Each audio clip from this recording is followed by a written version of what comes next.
So Gary, I think you're right that at first glance, what you're saying about the ego and that your general approach to it is to say that the ego is selfish and we should try to tame it with rational intelligence and even just maybe a greater sense of compassion for each other, which you haven't said it in so many words like that, but that seems to be the general drift of your motivation here.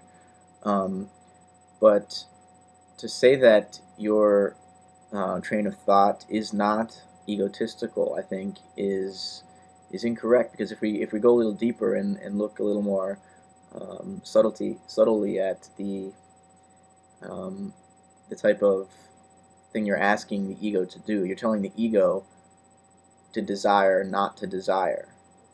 You're telling the ego to want, not to want, to be selfless because it should. So what it's setting the ego up to do is frustrate itself. And I think the whole point here is to get rid of the ego entirely. We can't teach kids not to be egotistical by telling them that they're selfish little bastards, because that's still cementing the idea of there being an ego in there somewhere.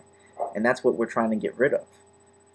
So let me know what you think about that. Um, your idea that egoism just involves this sense of selfishness, and if the ego cannot be selfish, then it's not egoism anymore. Well, if you're an ego, then you can only not be selfish by desiring not to desire, or wanting not to want, or you see what I'm saying? So let me know what you think about that. I think the idea that Nick and I are trying to push is that there is no ego at all.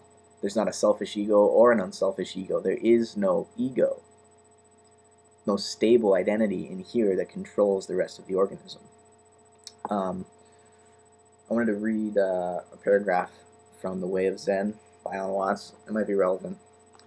To put it less poetically, human experience is determined as much by the nature of the mind and the structure of its senses as by the external objects whose presence the mind reveals.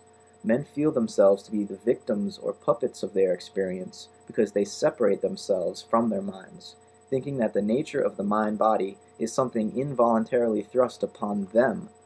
They think that they did not ask to be born, did not ask to be given a sensitive organism to be frustrated by alternating pleasure and pain.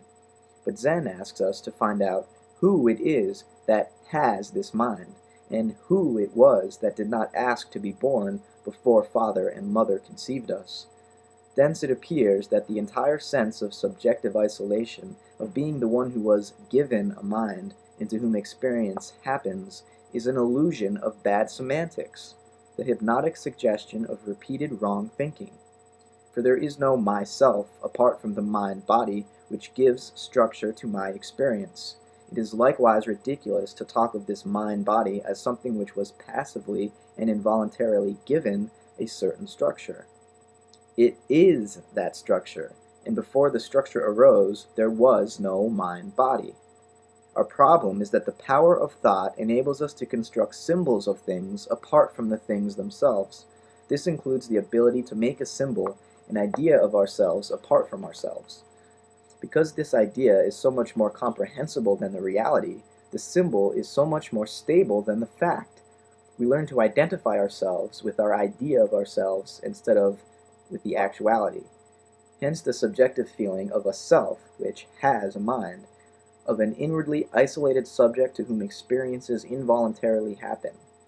With its characteristic emphasis on the concrete, Zen points out that our precious self is just an idea, useful and legitimate enough if seen for what it is, but disastrous if identified with our real nature. The unnatural awkwardness of a certain type of self-consciousness comes into being when we are aware of conflict or contrast between the idea of ourselves on the one hand and the immediate concrete feeling of ourselves on the other.